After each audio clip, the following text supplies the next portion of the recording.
how search engines work. The objectives that will be covered in this lesson. First, we'll become familiar with the major search engines, explain the fundamental principles of how they work, which is crawling, storing, processing, and indexing and ranking. Finally, we'll cover website functions that are made specifically to help guide search engines through your website. We all know what search engines are, but which are the major search engines? It doesn't need to be said that the #1 search engine in the world is Google. Everyone is basically familiar with it. Based in Mountain View, California, Google has the largest reach, the most searches, the most penetration into the most worldwide markets. Google also provides search capabilities in the most amount of languages. After Google, market share gets a bit tricky.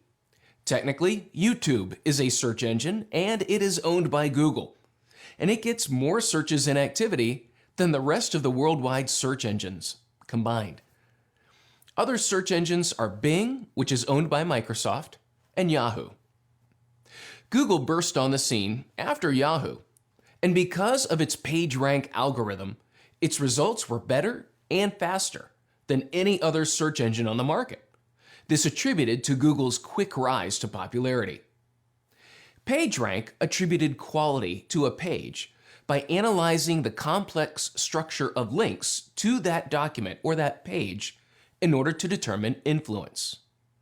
Other search engines have implemented similar ranking technology, but they each have their own flavor, each mixing links, on-page relevance, and other factors to determine their rankings. There are many search engines worldwide. Some of the minor search engines you may want to be aware of are Ask, which has a long history, longer than Google's, AOL Search, DuckDuckGo, which right now is one of the fastest growing search engines.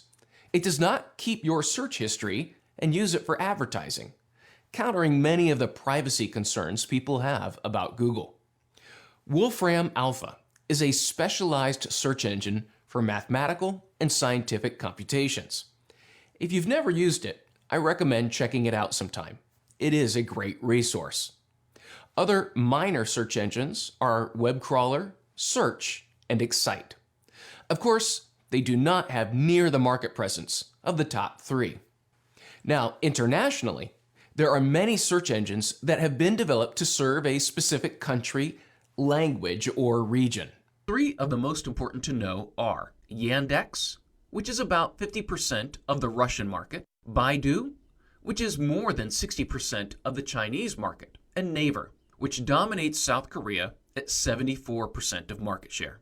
Now specifically about Yandex. More than just a search engine, Yandex also provides a browser, email, news, maps, paid advertising, and translation services. Yandex not only serves the Russian market, but also Belarus, Kazakhstan, the Ukraine, and Turkey. And it's estimated there are about 55.2 million users in Russia.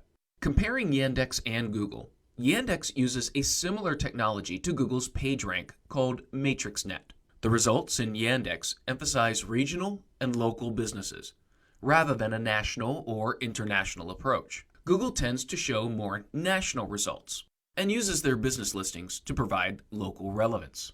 Yandex MatrixNet algorithm emphasizes on-page optimization factors, whereas Google's PageRank relies on links as the primary foundation of the algorithm. In addition, MatrixNet measures user behavior and interaction with the results, such as click-through, time on site, dwell time, in order to gauge relevance to the searcher, and they'll apply that data to the relevance of the website. For Google, this is still a minor factor, but interestingly, both Yandex and Google are increasing in each other's emphasis. Google is implementing more user behavior signals, and Yandex is implementing more linking signals. While Google discovers websites quickly, to get content indexed more efficiently within Yandex, it's important to submit sitemaps via the Yandex webmaster. Finally, unlike Google, Yandex does support the meta keywords tag as an HTML element. One of the things that has enabled Yandex to compete head-to-head with Google and increase market share, it's the political backing of the government. In May 2017, The Russian anti-monopoly service ruled that Google's default Android operating system was too restrictive and not in the best interest of the consumer. They forced Google to develop a widget and a new Android operating system that made it easy for users to change their default search engine. From that action, Yandex went from a 29% to a 44% market share. Baidu is the #1 search engine in China, and it is the 5th most popular site in the world. Baidu has over 665 million monthly active users, over 148 million daily app users. It has over 76% of China's search market and 44.5% share of China's mobile search market. There are a few noticeable differences between Google and Baidu. First, your choice of images on the page are important, as Baidu presents results with thumbnails. Now, similar to Google, Baidu also offers rich snippets, but with additional website content and information. And beyond this, Baidu also enables brands to develop widgets that can offer interactive searches, additional content, and exploration of that brand's website, all within the search results. Now, because of the massive amount of websites and users in China, Baidu improves the relevancy and experience for its searchers by offering a domain credibility system. Website owners have to apply, pay an application fee, and be verified in order to have this certification.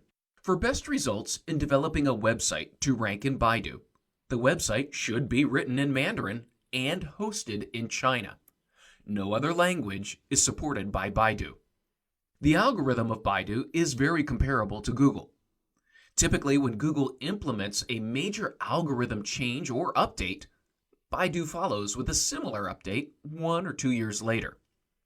Baidu is heavily biased to Chinese websites and the Mandarin language. Foreign sites not hosted in China will not rank consistently or reliably. Because of this, backlinks from other Chinese websites will count more in the algorithm than backlinks from foreign websites. Baidu also credits websites that have been around longer.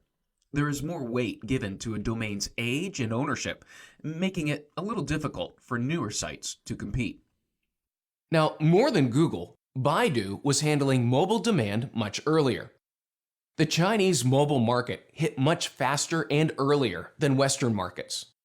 Even now, Baidu averages 70 million daily active mobile search users, and 77% of their revenue comes from mobile. Like other search engines, they offer a webmaster tool to see stats on usage and ranking data, all with a heavy focus on mobile. Naver was built around the Korean language and culture, meaning that US-based sites should develop a version of their website catering to this culture rather than just translating their text. Naver also draws heavily from user-generated content in their knowledge base, as well as from the social community, which is reflected in the search results. The distinctive difference in Naver is the search results page. Because the search results are limited to South Korea and the Korean language, it limits the amount of available websites to pull from. So Naver puts more into the display of the content and the different types of content. The results page is broken into 3 primary areas of results. First, the Q&A knowledge base, which comes from user-generated content.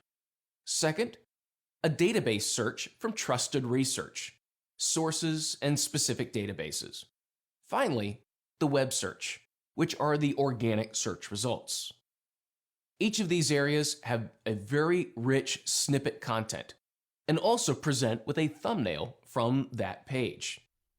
Based on this, Naver is highly content-focused, emphasizing quality content and eliminating low-quality content. Naver uses user behavior and interaction from the search results to measure the quality of the page. This quality is also found in the treatment of the Korean language. Any sites using poor translation or non-native Korean will not perform well. Finally, a newer international search engine jumped into prominence recently in order to challenge Google. France and Google have had a very antagonistic relationship over the years. In 2018, the French military and many government offices officially moved away from Google. The default search engine in the French military and many areas of the government is now Quant, a French and German-owned search engine that does not track or record your search history. Quant, being a newer search engine, is focused on newer technology to develop its algorithm. Quant favors websites built with HTML5 and standards-based programming. There is also a large weight on social signals, much more than Google. Also, while Google is focusing on broadening meanings for keywords and context, Quant has gone back to looking at exact expressions in keywords and key phrases rather than deriving from context or synonyms.